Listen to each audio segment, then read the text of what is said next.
Welcome everyone to the EED webinar number 2 on February 17th, 2021. Our theme today is embracing change, challenge, and resistance, and we have a few people joining, actually quite globally.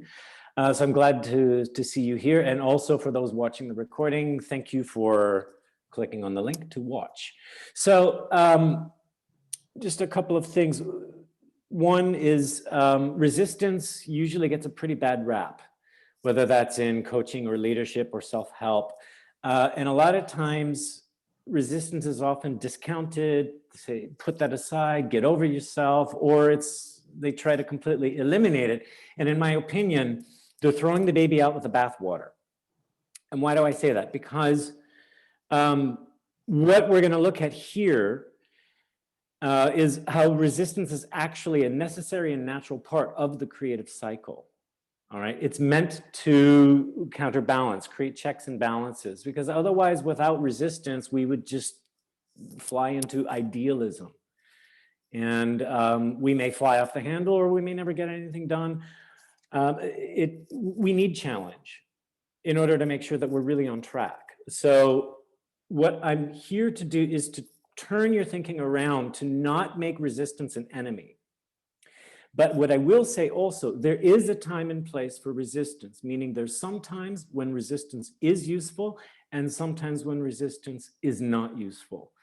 The other thing that I want to cover in this webinar is that resistance generally gets all collapsed and lumped together with fear, disconnect, and then it gets lumped with challenges and obstacles as if it is all the same thing. And what I'm saying here is no, it is not. There is a distinction between resistance, fear, disconnect, challenge, and obstacle. And each has their own function. So that's mainly what I'm doing in this webinar is I want to separate those things and then show, okay, so now how can we use resistance in a more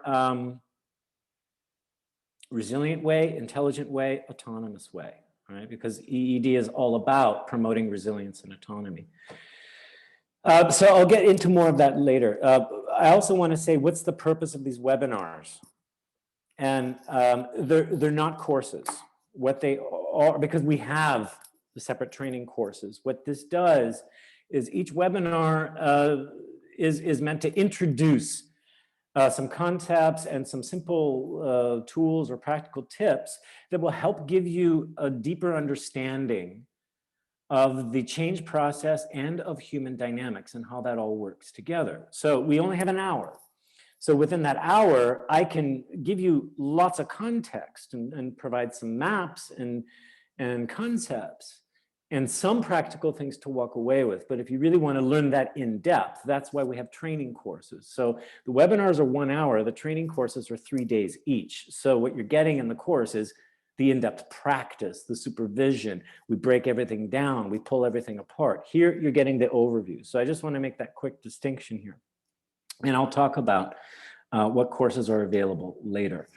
The other thing we're doing is I'm choosing topics that don't necessarily get discussed or are not clarified well in, say, the self-help industry, coaching industry, leadership, etc., or that I think are not well explained. So everything here gets explained through the lens of EED, Emergent Essence Dynamics, and I'll actually define what EED is in a moment.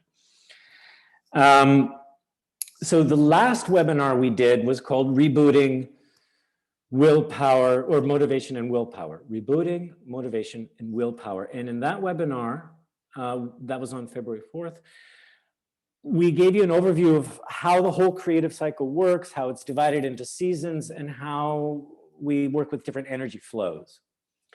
So go to the YouTube channel, look under our playlist for featured webinars and go watch that. Because on this webinar, we're now moving forward with, okay, so how does resistance work with the creative cycle? We touched on that in the last one, but now we're looking at really here, what is the role of resistance? What is change? How does that work with challenges, etc.? And then in our next webinar, which will be on March 3rd, it's called Testing Resilience. So what that will focus on is how do you actually use and apply resistance, or how do you provoke your client or other people to test the integrity of the resilience, which is something you do to anchor a transformation before they take action, and that guarantees more sustainable change. Instead of them walking out the door with a great idea and then an hour later all their inspiration gets deflated. So that's where we're at. Any questions from you guys or comments from what you've heard here? Or are you all good? Just give me a thumbs up. Yeah. Okay. So, and I do encourage you guys to participate. I know people can watch the recording of the webinar, but I encourage you to participate live because I love your comments, your interactions. It helps guide me. Plus, I give you special discounts on our courses if you're looking to do a course. It's a thank you for participating live. So here we go. What are we covering today? So we're looking at an overview of what is natural resistance and how is that distinct from, yet it is similar to, fear, disconnect, challenges, and obstacles. So we're separating all of those out to define them. This will give you a much better relationship to what resistance is, to yourself, and to how you approach taking action. We're also looking at simple ways to use resistance. In this one, it's how to enhance your creativity and generate more resilience. In the next webinar, we're going to show you how to use resistance to reinforce the resilience, test the integrity of the idea, test the integrity of your strategies, vision, action, all of that. So right now, we're going to look at how does it just generate more energy. Then also, along the way, we'll look at some tips for welcoming obstacles, which will, where you can, instead of looking at them as your enemy or where they defeat you or discourage you, actually use obstacles to heighten your own strength, heighten your awareness, heighten your agility, so that you can create more, you can create better, or create more congruently with what is your idea or desire. So obstacles actually can be your friend. You use them as an ally. And I know that a lot of obstacles, you get curveballs, sudden mishaps. It's initially discouraging. You can get angry about it. But actually, that anger can turn into passion. Yeah, does anybody have any comments here now? Yeah, just a short one. I do appreciate you referring getting the definitions straight right from the very beginning, because what I experience is you just jump to doing and talking about, usually not here, but it's quite common to get lost. Yeah, we can get lost in our assumptions. And we don't get them clear. And once we get them clear, the basis straight, we have a common understanding. So we clean our language before we start talking about stuff. Yeah. We don't skip that essential preliminary step. And I love it, especially in the context of ED. Why? Because that pattern we apply there has some...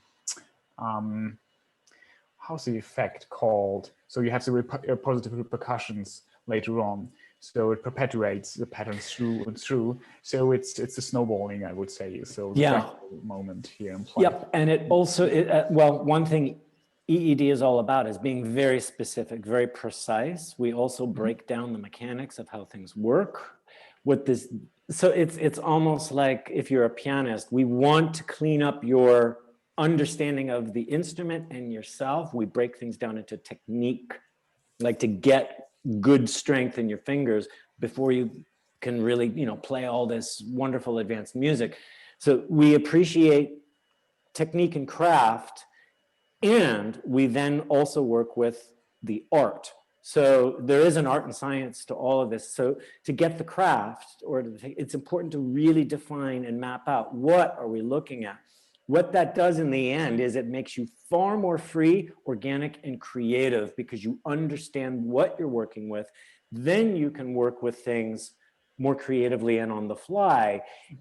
if we only say, hey, let's just play wonderful music and have fun and clap and appreciate each other, you might make some good music, you might make some bad music, but you won't understand music. Do you understand? And when you understand what you're creating, you create better art.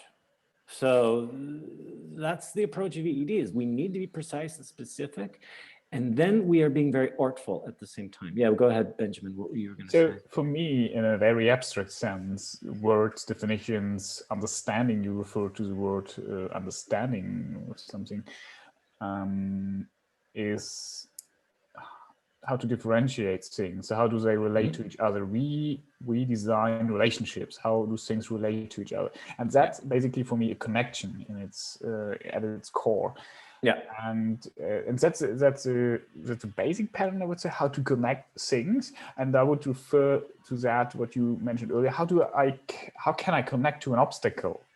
Mm-hmm. I can have the intention of that it's actually hindrance or to overcome, or so a negative intention, bias, whatever classes to look through, or just the opposite. I can take it as a strategic advantage, right? That's right.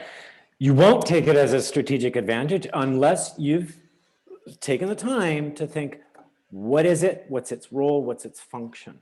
Otherwise, we see an obstacle, we get mad and we fight, or we run.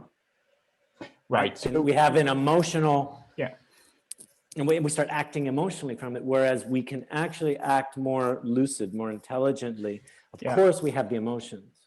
So what I would highly appreciate if you could particularly focus, I don't know your plan, I don't want to sabotage it, but what I would be interested in personally would be that how you shift the relationship between me and the obstacle from okay, that's a resistance, I'm resisting it, or what happens before that occurs one way, and how to shift that into something like strategic advantage. Or that's right.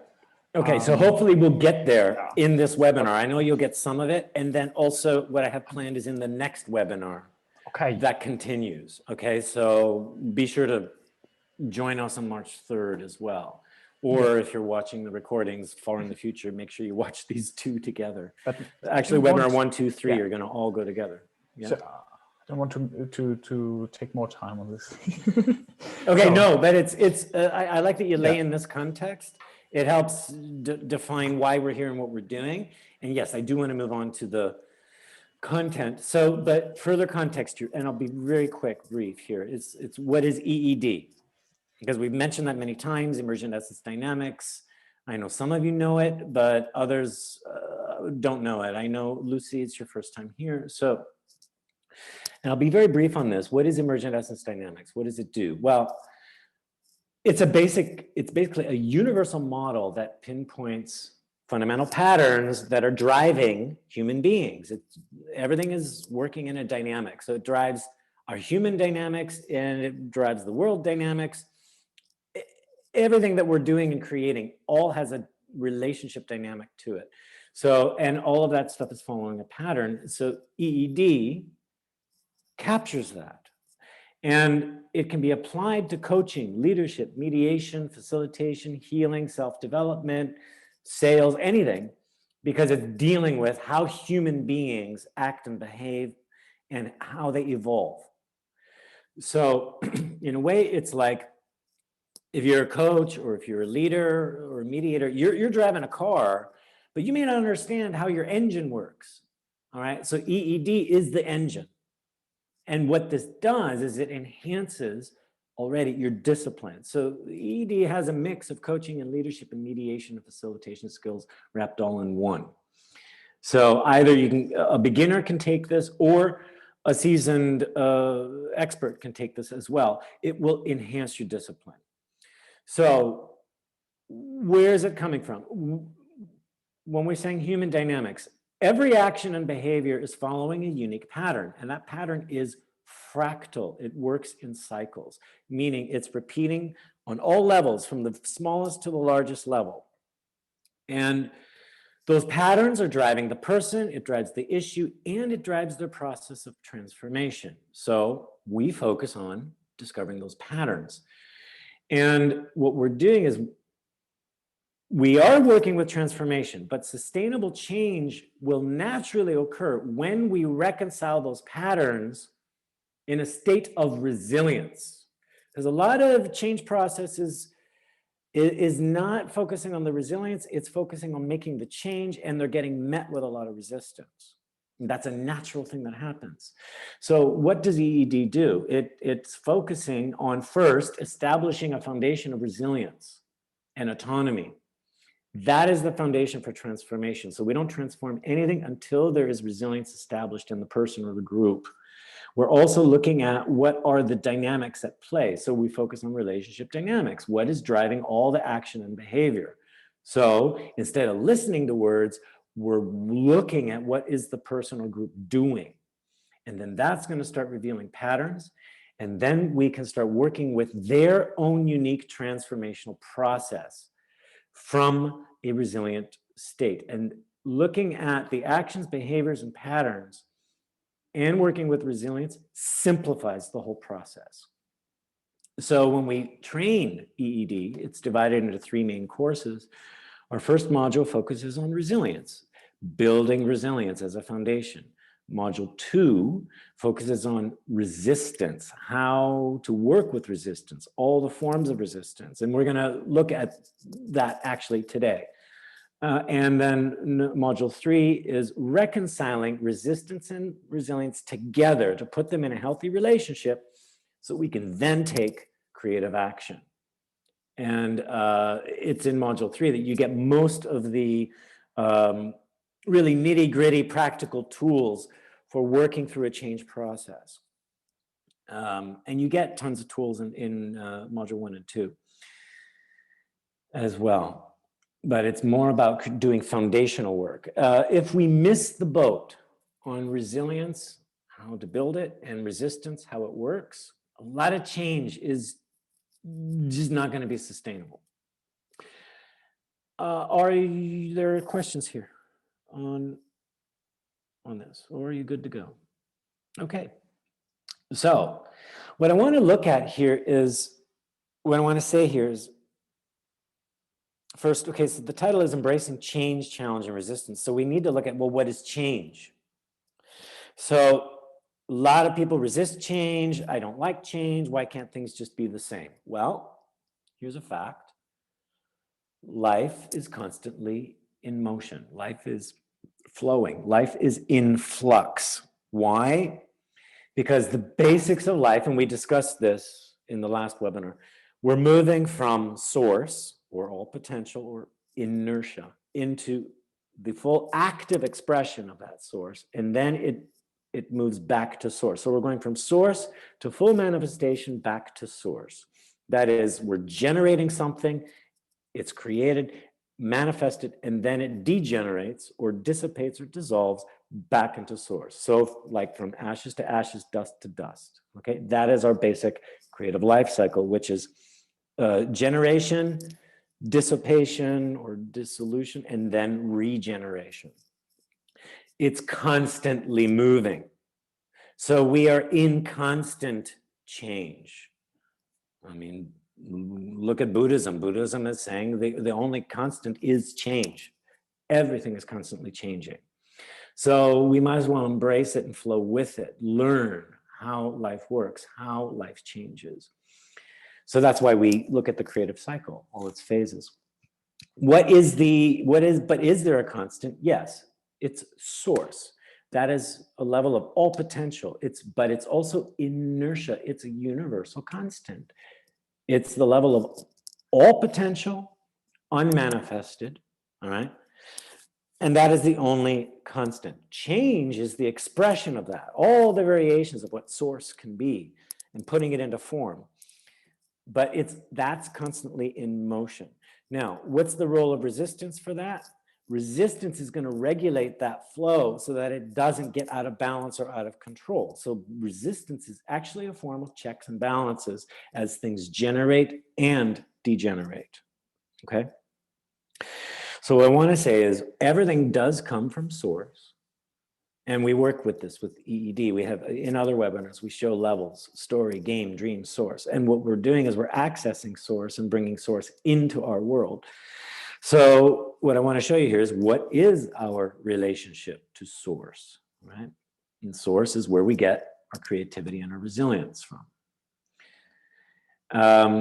So here we have our essence, source. This is our permanent, timeless nature. Now, when we go to take action, we have two expressions of ourselves. We have the resilient self, we have the pathetic self, and both are oriented towards action. Now, there's a reason why I call it the pathetic self. Pathetic self, and in other webinars, we've said this before, so I'll be brief, but the pathetic self is one, addicted to drama, pathos. Number two, it's pathetic, it's self-indulgent. Number three, it works through pathology or strategies. Now we might say, well, why? Why? And there's other names for it. You can call it the saboteur, the gremlin, limited thinking, negative self-talk, any of that, the inner critic. That's what we're calling the pathetic self. The main difference between the resilient self, pathetic self, is that the resilient self has a free-flowing connection to source. It's unbroken, and it is going to take action from source. The pathetic self is coming from disconnect. It's disconnected from that source. Therefore, it believes it needs to be self-reliant. It needs to be in control of itself and its world. And that's why it's taking action. But it has a foundation of emptiness, that gap, okay? And what it is trying to do is seek a source, an external source from itself. So it's driven by this question, am I okay? Am I okay? Am I okay? It's constantly trying to plug into some external source. So all of its actions are seeking a source of power. And in other webinars and in our modules, we go into this in depth. And the two main ways it's going to seek power is through control or validation. Validation meaning, do I exist? Okay, am I okay? Do I exist?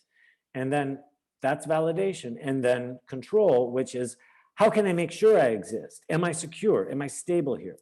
So the pathetic self, there's a paradox. It's constantly in motion. So it's unstable. And it is constantly seeking stability. Am I okay? Am I okay? Am I okay? All right? Stop me if you have questions or comments or disagreements, okay? The resilient self is different. It makes a resolution, a statement. It says, I am okay. That's it. I'm okay. Why? It's connected to source. It has a foundation. It has that foundation of stability. Therefore, it can move, take action, or it can also be inert. Now, anytime it is taking action, all of its actions are an expression of source. They're actions that create from source. Therefore, the main difference between the resilient self and the pathetic self is the resilient self thrives. It's not driven by need.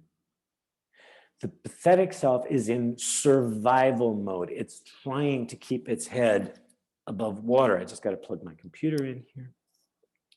So the pathetic self is coming from then disconnect, which creates fear, which creates instability, all right?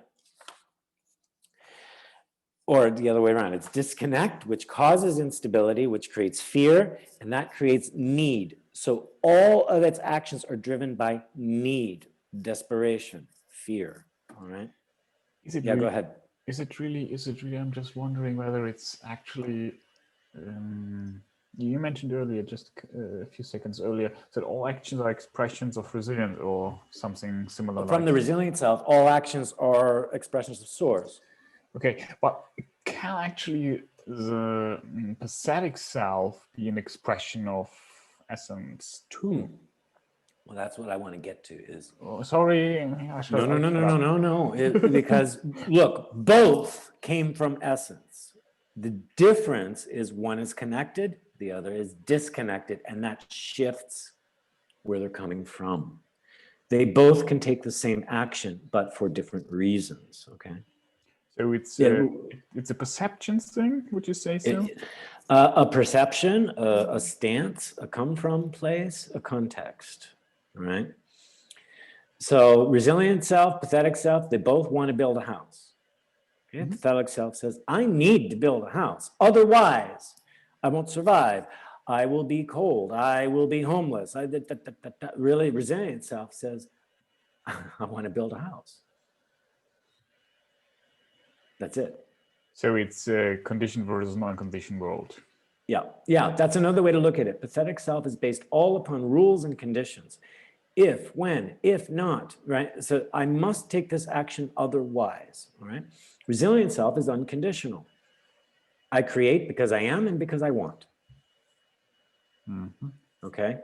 So deep down, the pathetic self wants to be creative, but deep down, it is not a creator.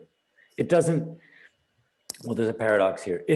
At its foundation, it believes it is empty, devoid of creativity because it's disconnected from that source. Yet it does all kinds of creative strategies to try to fill up that gap. Would you say so that, Troy, that the pathetic self just wants to build the house as a proxy to get something by building the house? Which is not the house. It wants to survive. So that's a survival. Makes its actions are basically oriented towards survival, and it's sort of freeloading on the actions for the survival. Would you say so? While the resilient self is not hijacking the action for a different cause. No. Okay. So here, let me give you an example. Let's go with building the house. So pathetic self says, I need to build a house for safety and security because I need to protect myself from people, the world, the weather, okay, whatever, all right? Now, that's a good idea, okay? But it's driven from, if I don't build that house in this certain secure way, I will never be okay, I will never be satisfied, okay? Now, the other thing is, so the resilient self says, I can build a house and I want to, and it's going to be a great house. Now, the pathetic self may also say, not only do I want to build a good, solid, functional, upstanding house, I want to build a beautiful house. So now it's going to work into the validation. I want to build a beautiful house so all the neighbors look at me and say, he's got the best house on the block, or so I feel really good about myself. That's also going to make me feel secure. So again, there's control. I need to build a house for my control, for security, safety. And then I also need to build my house for validation. I'll be a made man. I'll be a success if I have that house. People will admire me. They'll recognize me if I have that house. Then I know, hey, I'm truly here. I exist. Okay. The resilient self says, I'll build a beautiful house because it's beautiful. I love beauty. But the resilient self will say, you know what, I can also build a really ugly house because I want to. So the connection of the self in each case is a different one. And so it's a conditional connection. Yeah. So I build a connection based on that I don't want to lose that, what I'm building, or something else which is existing. I don't want to lose it. And this structures, this informs the connection. Yeah. It's like a complement, like a negative. And once you develop it, your desire for security, you reinforce the implied assumption that well, here's the thing. Because of that gap, if you're living here, meaning 100% of the time here in the pathetic self, you'll never feel secure, you'll never be in control because that gap is always there. You're building the house. You build the house and you'll say it's not sturdy enough, it's not big enough, it's not beautiful enough. Exactly. Okay, it's like I'll build my business and my goal is make $1 million. Okay, I get the $1 million, it's not enough. I need 2 million, right? That's the false fulfillment, is once I think I've achieved, because it's looking for that external source and it's ephemeral, it's not the real source, okay? So I'll plug into you, I'll plug into an idea, a political system, a religion, a guru, it doesn't matter, but it's all external. And I'm thinking once I'm plugged into that external source, I'll be okay. And then it realizes no, because I still feel that gap. So it's basically a manifestation of fear, of the gap. It's just a manifestation of the disconnect. I'm saying disconnect, which creates instability, which creates fear. The disconnect is the emptiness, okay? Just to be really technical here. Now, what does this have to do with change and resistance and challenge? Okay, is what I want to say. And the other thing I wanted to say, do you notice that I have to spend a lot of time here explaining it or even verbalizing it? And notice here, I don't spend a lot of time. It's just real simple. Resilient self is really simple. I am. It is. Here, it goes on and on and on. I am if, and I am but in who am I? And it's complex. So here's where we get complexity. Here's where we get simplicity. That's another thing, okay? Now, we'll call this resistance. A lot of people will say, oh, that's your pathetic self, or oh, that's your saboteur. Don't resist the good idea, all right? And so they'll try to eliminate this, send it out of the room, shut it up, cover it up, or they'll try to make friends with it, okay? And what I'm saying is, no, you still don't understand its function. We need to understand the function. We also need to know that this isn't necessarily resistance. This is disconnect, which produces fear. And fear and disconnect can kill our creative ideas, all right? There's another way where we can, that's if we try to create from fear and create from disconnect. So what is the job of the pathetic self? Let me switch over here. The resilient self is so resilient, it can do nothing and be okay. It's so okay, it can be inert and inactive because it's unconditional. It's basically really connected to source. So, for example, the pathetic self will say, oh my God, there's a crack in the wall. Look at that crack. And then it'll get freaked out and it'll go on and on. Who put that crack there? Why is that crack so big? What if there's another crack? How can I feel that crack? That crack is not supposed to be there. And it goes crack, crack, crack, crack, crack, crack, crack. All right. And I feel so bad about that crack. And that crack is ruining my life. And it's insulting me and it's offending me. I got to do something about that crack. And what if I try to fix that crack and that crack gets bigger or I make more cracks? So what it's doing is it's identifying a problem. But then it's making a problem out of the problem and it's coming from problem energy, which is a problem. You get it? Problem begets problem begets problem. Now, so it identifies a problem. Where it oversteps is when it tries to fix or solve the problem. Why? Because it's trying to generate creative energy that it knows it does not have because it is disconnected from the creative source, all right? So we move it over to the resilient self, which has all the creativity. It's got a full two-way connection here, meaning source goes into the resilient self feeds back into the source. It's got this perpetual loop going on. The resilient self will say, oh, there's a crack. Okay, thanks. There's a lot I can do with that crack. I'm okay with that crack. And it gives me an opportunity to be creative. I can fill the crack. I can paint around the crack. I can make the crack bigger, smaller. I can even leave the crack exactly where it is. But it's going to create from it. That's the difference. So one of the jobs of the pathetic self is to identify a problem and then put the resilient self to work. Otherwise, the resilient self will not work. It needs a reason. Do you understand? It is so unconditional and so accepting that it doesn't need to create anything, but you got to give it some desire. Give it a task. That's the job of the pathetic self. The other function of the pathetic self is it identifies areas of new growth. Oh my God, that threatens me. Oh my God, I fear that. okay, now resort to the resilient self, plug back into source and say, how can I deal with it? What does this inspire in me? What can I learn from that threat? What is that threat trying to make me pay attention to or teach me? And then I can draw from source all the strengths and awareness and know-how to face it, to grow from it. Whereas the pathetic self will just be constantly under threat.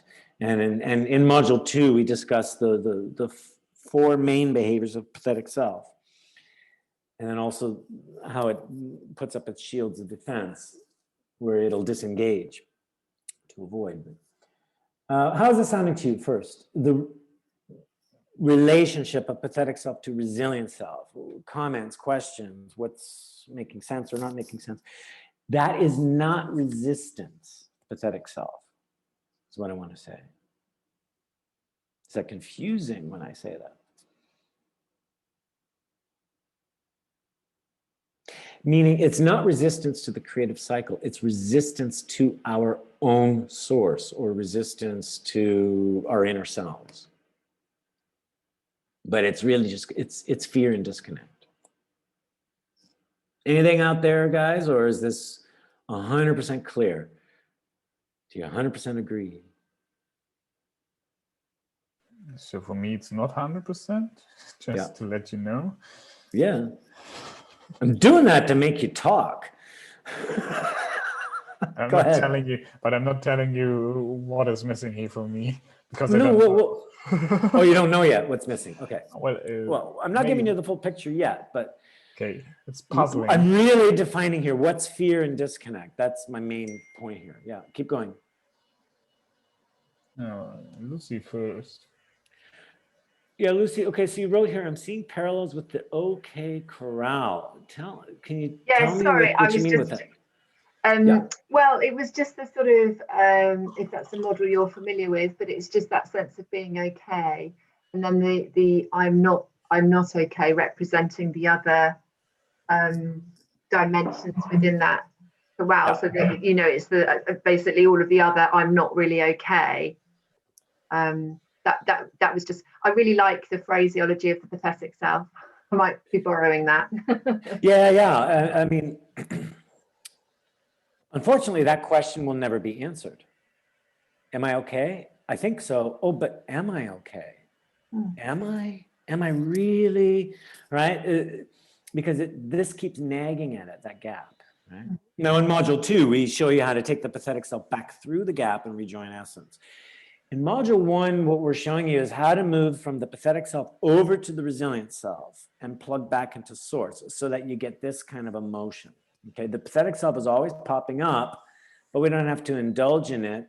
It's a signal to say, okay, time to engage resilience, time to plug into source, and then take action. Now, there's another thing here, so it's not just a one-way street. The resilient self does enrich the pathetic self. All right. The pathetic self enriches the resilient self by giving it a purpose, a reason to create. And then the resilient self adds more stability to the pathetic self, relieving it of the obligation to create. And it can actually encourage it to go and find more cracks in the wall so that we can build a more solid, better wall. Okay. Without a pathetic self, bridges would not stand. Bridges would fall apart. Buildings would collapse without the pathetic self. Because what's it doing? It's finding all the flaws and faults and cracks in the wall. But then we engage our resilient self, creative self, to address those cracks. Is that making sense? So they feed back and forth. And this is the purpose of module 3, is to put them in a reconciled relationship with each other so that we're having a healthy balance of the pathetic self. Also can pull the reins back on the resilient self, saying, hey, wait a minute, you're way too inspired, way too enthused. We need to pull back a bit and think about what we're creating here. And then the resilient self says, I have the inspiration, the know-how. And so they start doing a little tug of war to counterbalance each other. And that now is the healthy relationship of resistance to creativity, because that is how the creative cycle is working. It has generation with a little bit of resistance to keep that generation intact so that it can properly form itself. And then when we have something fully manifested, it will start to diffuse and dissolve, but it doesn't just collapse. It still wants to remain generated. And then gradually, it will die and go back. So we'll show that to you in the next slide. So what you want is that both keep each other in check and in balance. All right. So it's okay to have both statements. I'm okay and am I okay? Yeah, go ahead, Benjamin. Just a quick question. Did I miss the part where you connected resistance to that diagram, to that figure here? Or what I was saying is this gap, which is the main driver of pathetic self, is not resistance. That is fear and disconnect. Okay. Yeah. But what then is resistance? Well, pathetic self and resilient self in relationship together, in healthy relationship, is healthy resistance, because then the pathetic self, when it no longer is pushing or obligating itself to create, it can then take on a role of keeping the resilient self in check. Meaning, I see a problem here, resilient self, go take care of it.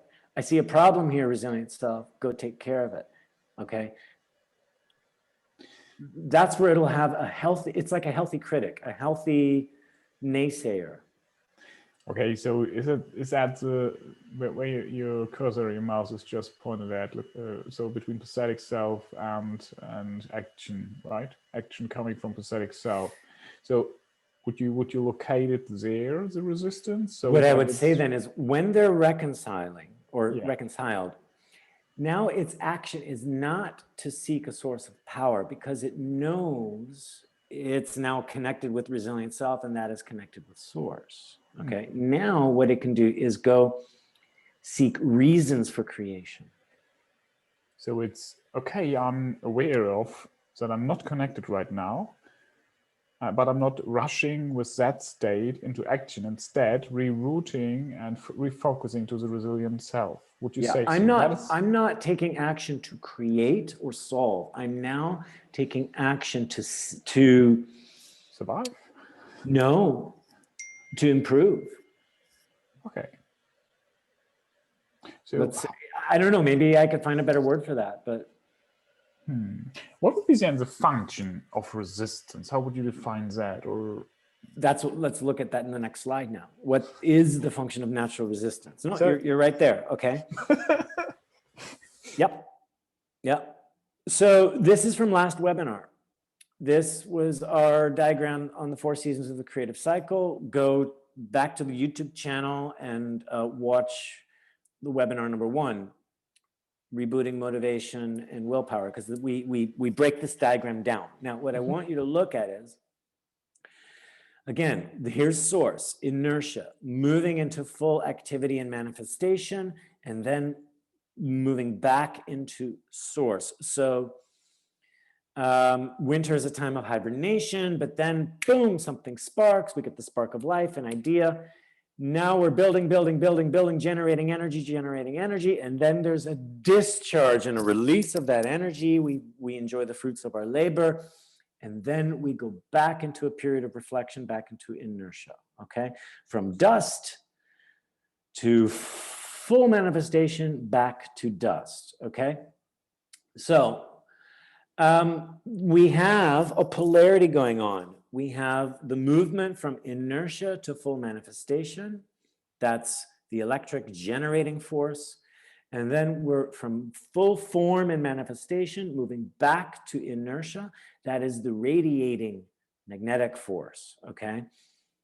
Go read Walter Russell's The Universal One. He speaks about electromagnetic energy, and that is basically how life works. That's how we work, where we're constantly generating energy and releasing energy, and generating energy and releasing energy, okay? We generate energy, bring it into form, and then it relaxes back into full potential. So it depends what's predominantly happening here. Predominantly generating, okay, now there's still going to be a pull back to inertia. So this is like, I have an idea and I really want to do this, but I also just want to stay in bed and sleep a little bit more. That's our natural pull back to inertia, okay? When we get on the other side, we might say, okay, now I'm going to take action. I'm going to diffuse all my energy. I'm going to go spend. Here I've generated all my money. Now I'm going to go spend my money. But there's a resistance saying, no, save, conserve, don't release yet. Okay, here's, could be a little bit of perfectionism. Your idea isn't quite ready. Don't take action yet. Here it is, go take action. And there could be a resistance to reserve or withhold. Because when we radiate, give away, send all our energy, that's external. When we're building, it's more of an internal process. So working with desire, vision, and strategy is all internal. When we start constructing things, taking action and harvesting, that is our rewards. Hibernation and reflection is back to potential, back to inertia. So to answer your question, Benjamin, what is the nature of resistance? It's the opposite of the predominant flow. If our main flow is to generate, there's going to be a resistance, meaning don't generate too fast, too much. Let off a little bit of steam, go back a little bit into inertia. It takes willpower to fight the inertia, okay? The willpower is strongest here to get the seed idea started. Then once we get rolling, it's easy to generate more, and then it's going to tip, and then we're going to want to release all the energy, and that's where that discharge happens. So in EED, when we're working with somebody's change process, they identify a problem, or they have this fear or a disconnect or a resistance. We want to charge up that tension to get them into the truth, and then truth is told, there's a discharge of energy and they can relax. And this is where the transformation takes place, is when they discharge that energy. Then a new idea or tension comes up, charge it up. And when there's a discharge, they've told the truth again, and they can relax into it. And there's where we can shift their patterns. Isn't it even more deeper, the function rooted of resistance? So yeah. it's giving orientation, direction of the generative power. Yes. So it's like we're filling up our bucket, and resistance is saying not too fast, not too much, not too fast, not too much. Okay. It has a stabilizing force. It's a stabilizing force. And then here, when we're pouring all the water out of our bucket, it's saying not too fast, not too much, not too fast, not too much. Otherwise, we will be drowning. Yeah, we could completely deplete, exhaust, or everything falls apart. And if we build too fast, it might not grow in the proper direction. Okay, so resistance is, that's great. Resistance is a stabilizing force. So it keeps the generative forces organic. Yeah. So it's a stabilizing force. So without resistance, the generative forces would not be able to create at all. Well, so they are friends. It can spin out of control. Yeah. So now I got some ideas. Thanks for. You get it? Because it's based on checks and balances, right? So resistance provides traction, stabilization and traction or friction. Without that friction, we can't generate energy. You can't create a fire without that spark, right? So you need resistance to create the fire, to generate. When you rub, two things together, it's creating heat. That's generating the energy, right?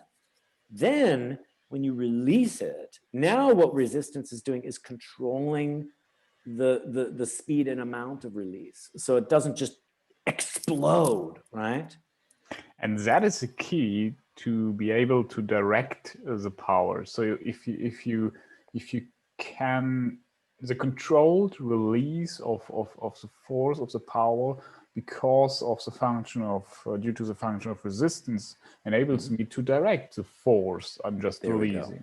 There we go. And I'm just wondering, how is the intention then of resistance? Is that just oriented towards the same goal, the generative forces? So both are aligned towards the same purpose, goal, outcome? Would you say so? And how does it?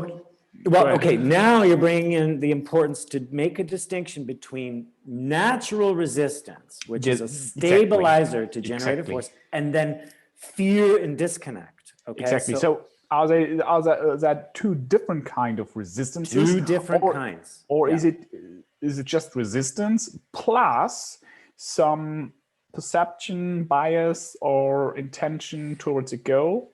Okay, so I'm not clear here. Well, okay, I've got an idea, whatever that idea is. I'm going to build the house, or I have a, I'll build a house or build a business or whatever. Now, without natural resistance, I'll get that desire and I'll go run and say, I'm building my house, but I didn't really think through the vision or the strategy, didn't really make the blueprints or the plans. I just started slapping pieces of wood together, okay? Resistance will say, hold on, what is that desire? Okay, yeah, maybe don't want to quite do it yet. No, I do. It's what it's doing is it's testing the desire, testing the willpower to say, hey, let's keep reinforcing the desire, reinforce the desire, reinforce the willpower. Okay, so you got the desire, so then what's it going to be? Okay, that vision, are you sure you want that vision? What fear and disconnect will do, will say, oh, a house? Yeah, but that's stupid. People will laugh at you. It's a disconnect, okay? What it's doing is it's killing the desire. It's also killing the resistance. What it's doing is it's just taking you out, okay? If that makes sense. The fear and disconnect kills the energy. Resistance just holds back the energy a little bit to stay a little bit longer here. A great metaphor here is when I'm generating, I'm stretching an elastic band. Now, the further I stretch that elastic band, the more energy it takes for me to stretch it. That's the resistance. The resistance is preventing the pull. That has nothing to do with fear. When I get fear and disconnect, I'm stretching this elastic band. Fear comes in like scissors and cuts the band. Okay? Is that making sense? Or not? And you're on mute there, Benjamin. Or Peter or Nigora, do you have any comments there? Makes sense to me. Okay. Well, I'm just curious to go further in how do they relate to each other? Can I blitz them? Can I transform them? Yes, that was the next thing. I guess it's coming at some point. Yeah, that's the next thing I want to say. And this is a lot of module 3 material and even a little bit beyond module 3 so one, we need to first understand the resilience because we're not naturally oriented to just generate energy from resilience.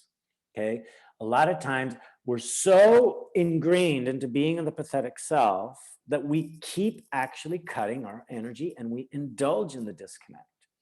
Okay, so number one, build resilient foundation so we can actually start feeling flow and energy from source. Number two, get to know what that fear and disconnect is. Get to know how pathetic cells function. Get to know how resistance works, okay? Then that's module 2. Module 3 is how do they work together? Now, when we do have a resilient foundation and we do welcome the function of the pathetic self, now we're in more reconciled relationship between the two. What we're not going to now cut our energy flow, we're also going to understand natural resistance. So therefore, this will improve, enhance, and reinforce our desires. And by the way, the desires are not driven by disconnect. The desires are driven by source, which is a natural flow of creation. That improves and enhances our vision. It improves and enhances our strategy. So then we can now, to improve and enhance our desire, vision, and strategy, we can now pull in the pathetic self, knowing its job is not to create, but to identify new growth. Now it can pinpoint what's missing in the desire. It can pinpoint what's missing in the vision, what's missing in the strategy. So there we now have a healthy relationship to fear. Now we can use, because we have a resilient base, we can now use fear to test the vision, test the desire, test the strategy. And that is the focus of the next webinar on March 3rd. How do you test resilience and energy? So I won't go into a part 2 today because that's the focus of the next webinar. Quick example from practice. Well, customer service and sort of stuff. So to make it more applicable, so I found it remarkable. Once of a provider, I read they have basically a customer. They have a solution team, and the way they put it, challenge us. We want to be challenged. It's entirely different spin to the support. Usually you dump your problem there, so challenge us. We want to be challenged, find a solution for your problem. We'd love to do that, to be creative. It's just a different spin to that game. That's awesome what you're bringing in, because that's also what's going on with the whole cancel culture, trigger movement, I'm offended, okay? Now, resilient self says, challenge me. I welcome the feedback, okay? The pathetic self says, you're criticizing me. Don't do that because I'm not feeling okay. Do you understand? I could say the exact same thing. The pathetic self will take it as a criticism or something destructive. The resilient says, oh, interesting, great, yeah, oh, that actually feeds my creativity. Okay, the resilient self is also so wise and connected because it's connected to source. It knows what's bullshit and what's not. It knows what's valuable and what's not for what it is creating. The pathetic self doesn't know. It's thinking, oh my God, maybe are you right? But you can't be right. You're threatening me. Oh, I have to plug into something because I have no sense of myself. Sorry to sound harsh or get passionate here, but again, that's the difference, okay? Disconnect is gonna kill the whole idea, whereas a healthy relationship between pathetic self and resilient self remains connected to the source, the inner source, and it can take criticism, it can take challenge. So challenge becomes healthy because it knows that the challenge is actually a contributor to the improvement of the creation. Does that make sense? It does, because you connect the pathetic self to source, to the resilient self. Yeah. It has a function which is connected to source. So we are not disconnecting from the resilient self itself, which would be a trap we would fall into. Instead, connect to it. Yeah. When we're talking about fragility, and in a couple months, I think it's in June, we're gonna do a webinar called Games of Fragility. And so it's all the kind of games the pathetic self plays. When the pathetic self is A, disconnected from source, and B, disconnected from resilient self, it's very isolated, and then it becomes very fragile. And remember, pathetic selves are addicted to drama and pathos, so they're very self-indulgent. So now it's indulging in its fragility. And that's what's going on with these fragile cultures right now. They're celebrating and heroizing and indulging in their own fragility and saying, I need to be special. Why? Because they can't answer the question, am I okay? And they're trying to plug into all kinds of external sources, and the external sources are saying, plug in here, plug in there, plug in there. Remember, you're fragile. You need to be special. That's what's going on, is they're overindulging, overinflating this pathetic self, and nobody is telling them how to plug in, and nobody is reminding them that they have a partner in resilience. That's what's going on. Sorry to get passionate and political, but that's how I see the game being played right now, and it's been very obvious in the past year, over 2020. They've been over inflating the pathetic self with no reminder of resilience. They've been cutting it off here. So you're cut off in two places. Does that speak to you in any way, Benjamin, Peter, or am I now just on a soapbox and ranting? Well, it's aesthetic, basically. Why not? Why not? I feel it's easy to get pulled in on the content level. Mm-hmm. To overlook that the driver is monotonous, sort of, Mm-hmm. with different intensity behind that curtain or so. It's like total, the dog Toto. And well, it's the ultimate goal of what we're actually training in EED, and I think it's the goal that a lot of leadership and coaching programs want. But they're still villainizing the pathetic self. The difference here is that I'm not villainizing it. It's got a role and a function. But what I want you to pay attention to first is resilience, then understand the role and function of the pathetic self, and then build that bridge.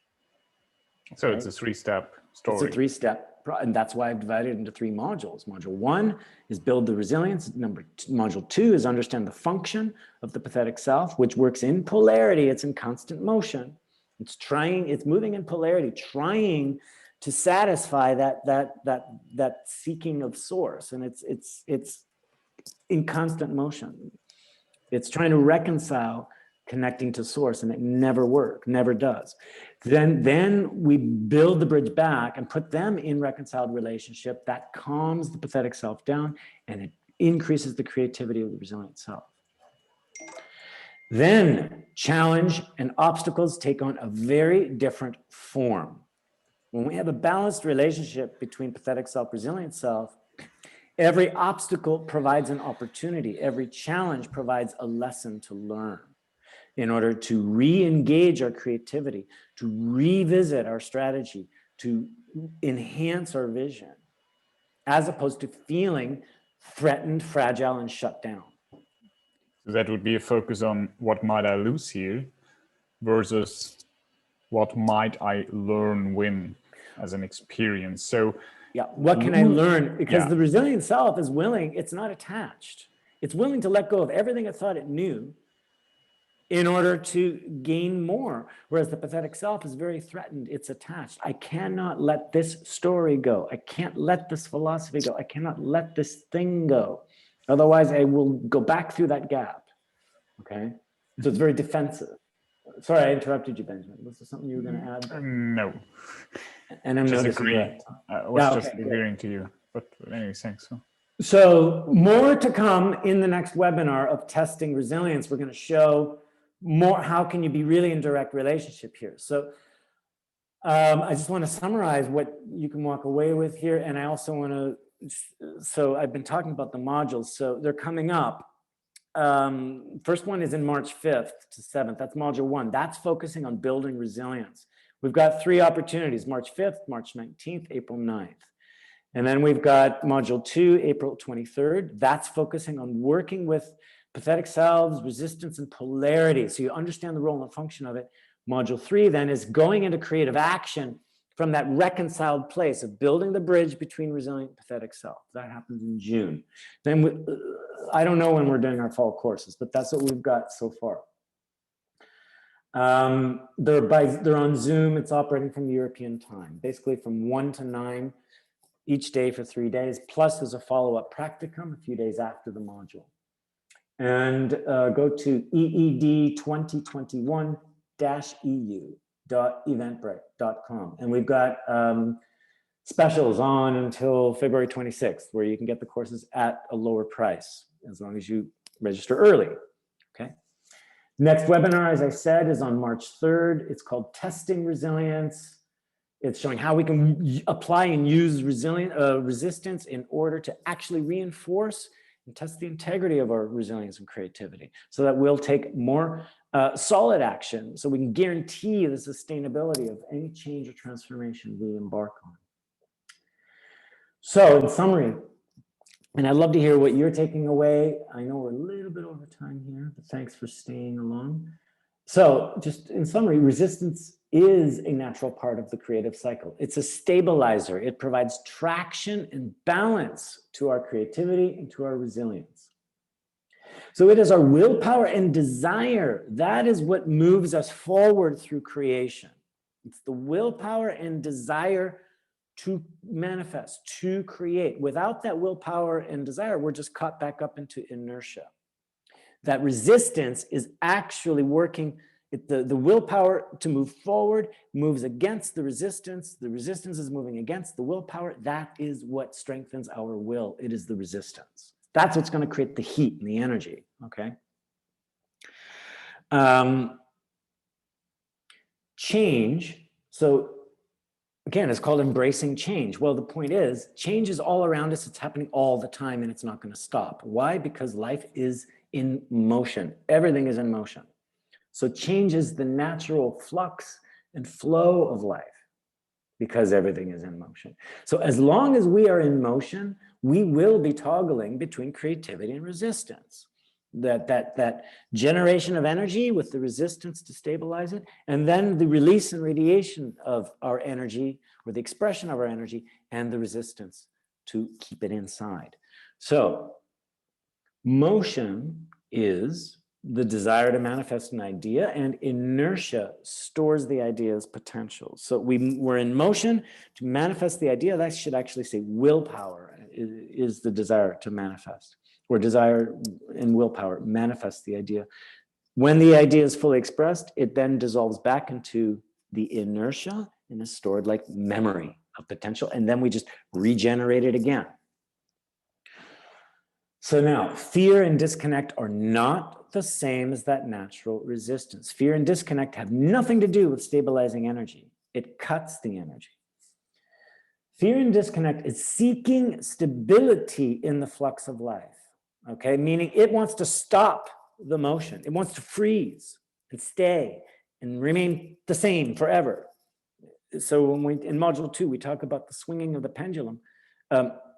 Fear and disconnect try to stop that swing so nothing moves anymore. It wants to freeze everything. But what it does do, the real function of fear and disconnect, it can identify areas of new growth. So when we handle fear and disconnect from a resilient place, they will provide the desire to create new things. So actually, fear and disconnect can be a source for new ideas and new desires, but we have to quickly plug that into resilience. Otherwise, it kills itself. If we buy into fear and if we indulge in our disconnect, we're now moving against the flow of life. Okay? We now become the resistance to ourselves and to life, and we're seeking external sources. And that can eventually become destructive to ourselves or to others because now we're not stabilized. All right? We now run rampant trying to seek control and validation. So if we pay attention to fear and disconnect, they will point us back to our own inner source. So anytime the fear or the disconnect comes up, all it is a flag to say, hey, remember, connect to source. And then return to what initially made you fearful, okay? So fear and disconnect point us back to our own inner source, and that inner source restores our resilience and sets creativity into motion. So our own inner source is the divine spark of life that always creates. It's permanent, it's timeless, and it's unconditional. When we forget that, that's when we've moved into the disconnect. And then we think, where am I going to get my creativity from? Oh my God, I got to control myself. I got to make sure I exist. Wait. Oh, right. I have the divine spark of life within me.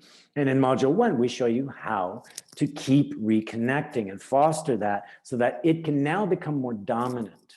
All right. So a way to look at the pathetic self is it's actually our impetus to create, but it is not the creator. Again, the pathetic self gives us the impetus to create, but it is not the creator.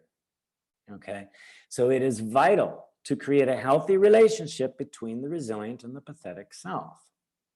The resilient self possesses or has the free flow of creativity, okay? And we need the pathetic self because there's an advantage to being disconnected because it realizes what needs to now be created, okay? But do not give it the responsibility to create. Its job is to give us the impetus to create. So if we don't have those two, then the resilient self just remains inert because it's always okay. And the pathetic self, trying to be a creator, will just run rampant, and it can create more mess and destruction for itself because it will not be balanced or stabilized. It will just keep eating its own tail, indulging in the fear, indulging in the problem, and creating more and more and more and more. And that it's just reactive, reactive, reactive, reactive. It has no root source to act from. So there's the summary. What are you guys taking away? What are your insights, or what are you grateful for here? What do you put together?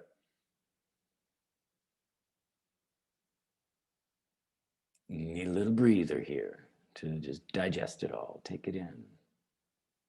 What's shifted for you? Either in the way you look at things or a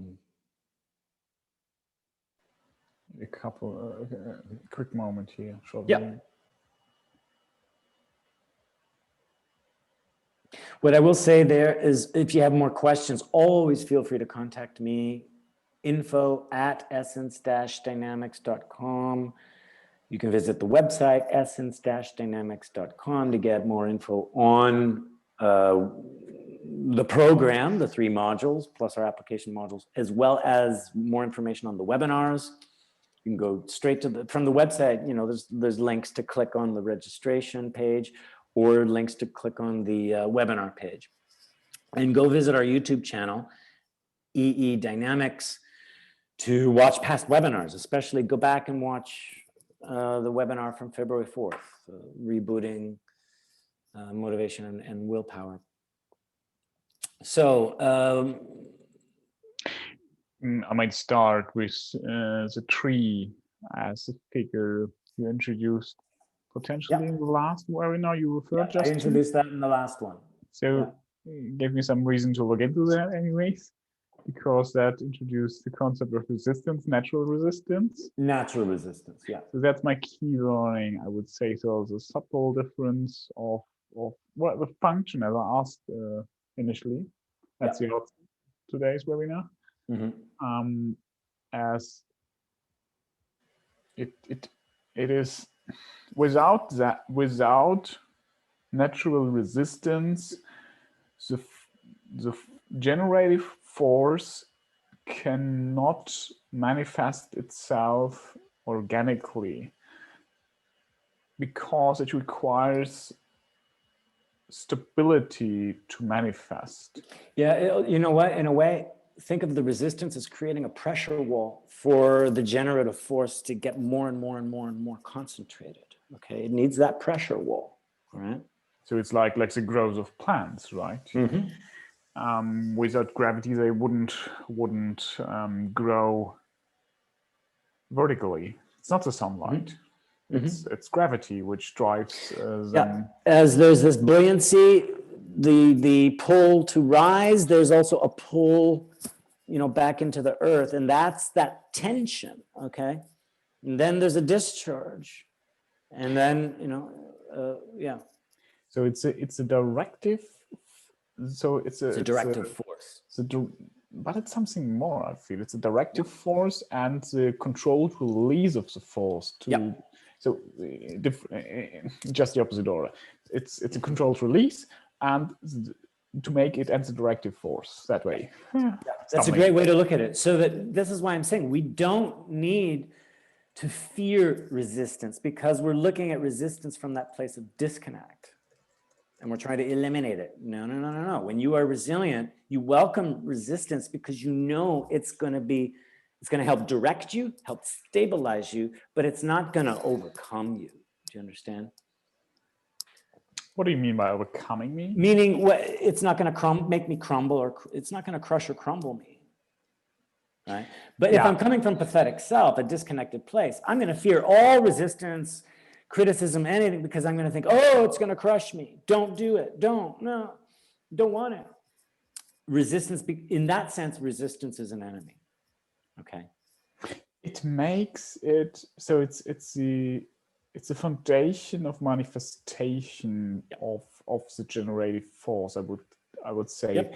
And through the manifestation you can actually incorporate and make your experience and your learning. Otherwise it's just not you can't touch it. Well, you'll learn nothing without resistance. So generative force is one thing, is the outflow of the energy, but how can it manifest? Just because of the natural resistance, it can manifest, and it can attain a shape and form, and then you can only interact with it, learn with it. It might be conflict or anything. Yeah. Look, to be very simple, manifestation will not happen without flow and resistance together. Mm-hmm.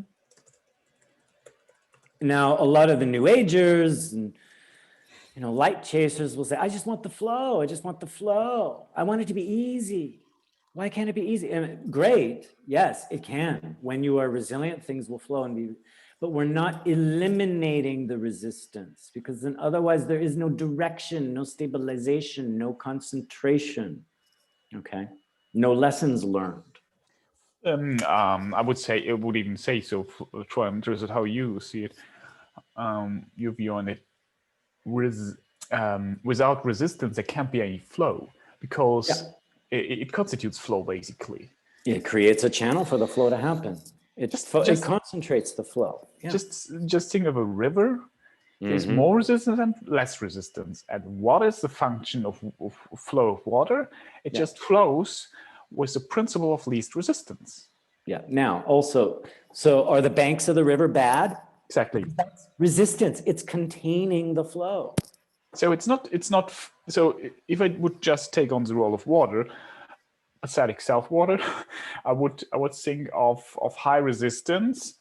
I can't flow. I don't want to flow because I fear the resistance. Maybe I'm water. I can't flow. What the hell's going on here? Why is that rock there? The rock.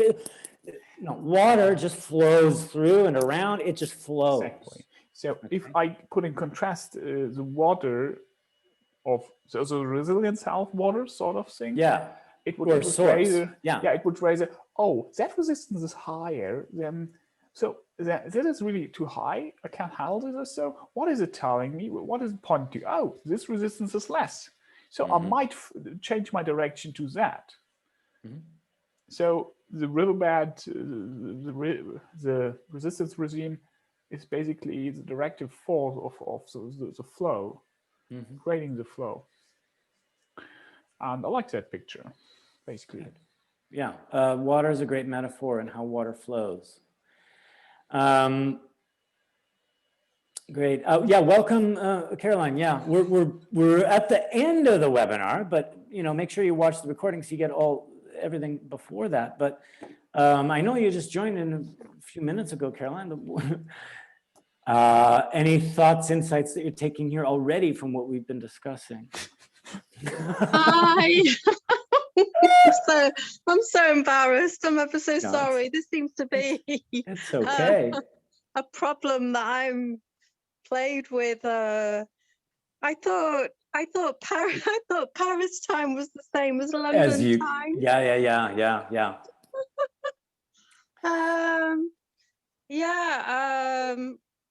Already, it's so frustrating because I believe that like, for example, out of conflict you can't grow either within yourself or outside of yourself as like a collaborative body without conflict and that sort of that turmoil again internally and externally that you need to to grow and flourish and develop. I'm going to bring the nature of conflict into the next webinar, which will be on March 3rd, okay? So No, it's a good Paris is at point. an And hour because I could later. go on, but we're already over time with the conflict. Yeah. But I'm so sorry. no, but it's a good point you bring in, because it relates back to what how we talked about with frustrating. pathetic and resilient self and the creative cycle. And Yeah. conflict is an expression of the creative cycle. So yeah, conflict can be Yeah. productive when we're Exactly. resilient. Yeah. But if we're not resilient, conflict will be very destructive, and we fear it. Yeah. Yeah. And that it's tapping into your resilience even at the times when you're at that sticking point when you feel completely blocked, and it's unblocking all those blockages.